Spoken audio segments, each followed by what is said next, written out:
Salve, salve galera, tudo na paz, todo mundo. Olha só, Flávio Bueno.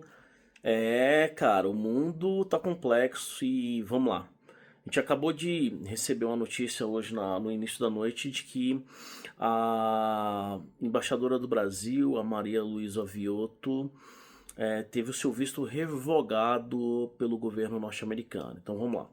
Aqui tem alguns pontos que são importantes. Eu cheguei em casa só agora, né? E ponto, é o momento mais tenso das relações diplomáticas da história entre Brasil e Estados Unidos nesses mais de 200 anos de relações diplomáticas, tá? Nem no período de ditadura, nem com a Operação Brother Sun, essas relações foram tão tensas, tá? E o que isso significa? Que o Brasil está sob ameaça dos Estados Unidos. Isso serve para nós todos, né? Política, geopoliticamente, interna e externamente, tá?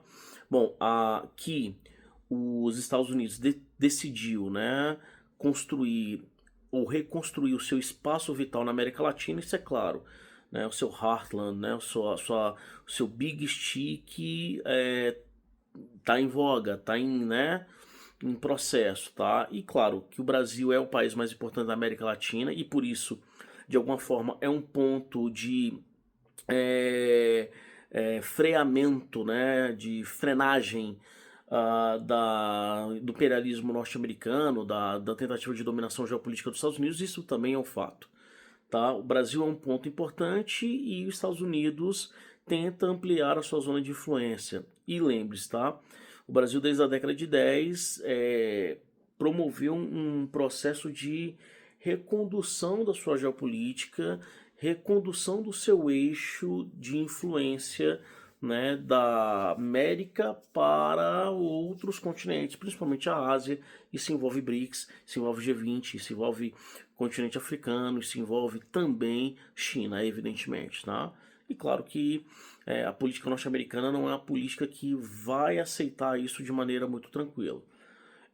Bom, a justificativa apresentada pelo governo norte-americano é que a gente não deu o agreement, né, o visto para o embaixador norte-americano, o Daniel Pérez, que é um cara do Partido Republicano, de 39 anos, sem muita tradição diplomática ou na diplomacia, diferente da Maria Luísa Viotto, que é uma mulher de 72 anos, formada no Itamaraty, já foi embaixadora do Brasil na Alemanha, foi embaixadora do Brasil na ONU, assim, já uma profissional das relações internacionais de altíssimo gabarito e de altíssimo nível de instrução, né?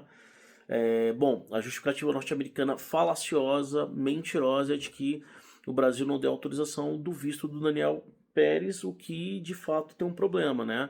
Porque para o Brasil aceitar o Daniel Pérez é preciso que o Senado norte-americano aceite o Daniel Pérez.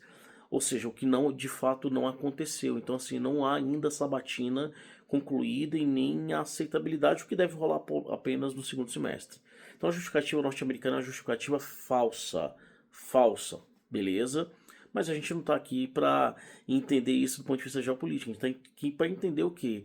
Que o objetivo dos Estados Unidos nunca foi a questão diplomática e muito menos o que a questão das boas relações, da ordem internacional de estados. O objetivo dos Estados Unidos é ameaçar o Brasil, é chantagear o Brasil, né, para que de alguma forma o Brasil ceda, seja do ponto de vista dos recursos minerais de terras raras, ceda do ponto de vista do controle da água, seja do ponto de vista do controle das jazidas de petróleo, seja do controle das relações econômicas com a China, diminuir as boas relações que nós temos com a China.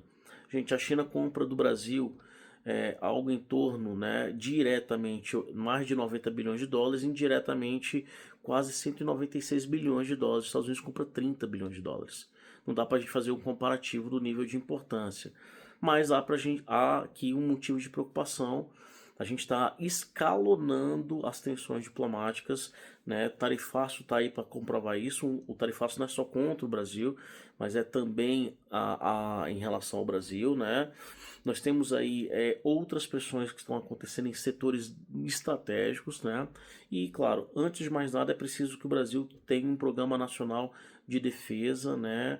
De produção de inteligência na área de defesa, e isso independe de ideologia. O Brasil precisa de um projeto de nação que proteja as riquezas, que proteja o bem-estar do povo brasileiro, o bem-estar da sociedade brasileira e o futuro do povo brasileiro.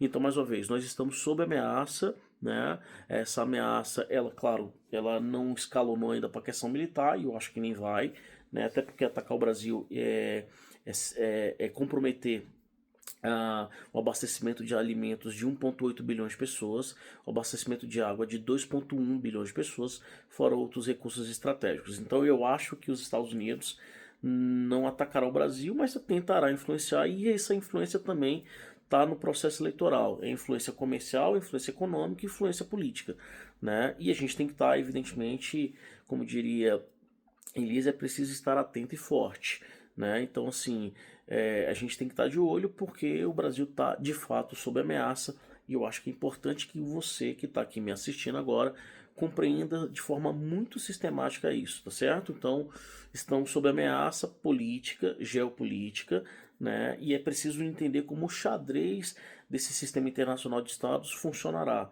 Bom, ele não funciona de forma previsível, né? A gente tem nos Estados Unidos hoje, e isso, mais uma vez, independente do que você pense ideologicamente, nós temos pessoas perigosas no controle dos Estados Unidos, né? Pessoas perigosas não é só o presidente, mas é sobretudo os caras que estão no deep state, no estado mais profundo, né? E a gente está falando de Marco Rubio, que tem um projeto claro de Big Chic na América Latina. A gente teve invasão da Venezuela em janeiro, né? A gente está falando de Joe Vance, a gente está falando de Patrick Chase, a gente está falando justamente desses caras que são o Steve Bannon, de maneira o que indireta, são os caras que pensam a arquitetura geopolítica dos Estados Unidos. Então nós, você e eu, precisamos estar atentos a isso, sobretudo no ano eleitoral como esse, tá certo? E esse é um ponto muito importante. Tem eleição também nos Estados Unidos, eleições de meio de mandato. A taxa de reprovação do Donald Trump atingiu níveis estratosféricos. Isso acaba sendo mais de 60%. Isso acaba sendo também uma cortina de fumaça. A taxa de reprovação dele de mais de 30%, de aprovação dele abaixo dos 30%, abaixo dos 32%. Ou seja, a situação nos Estados Unidos não é uma situação legal e por isso o mundo está sob ameaça. Guerra do Irã, né? Potencialização das escaladas de violência no Oriente Médio e, claro, possíveis ataques em outros países também da América Latina, tá bom? Então fiquem atentos, qualquer dúvida coloca aqui, comenta aqui embaixo, né? Eu tô pronto aqui para saudar qualquer dúvida. Mais uma vez, tá? O Brasil é um dos países que tem a melhor tradição diplomática do mundo, o melhor centro de formação de diplomatas do mundo, o Ministério das Relações Exteriores e um Itamaraty absolutamente profissional. Aqui a ideologia tem que ficar um pouquinho de lado, né? É uma questão de soberania, é uma questão de segurança nacional.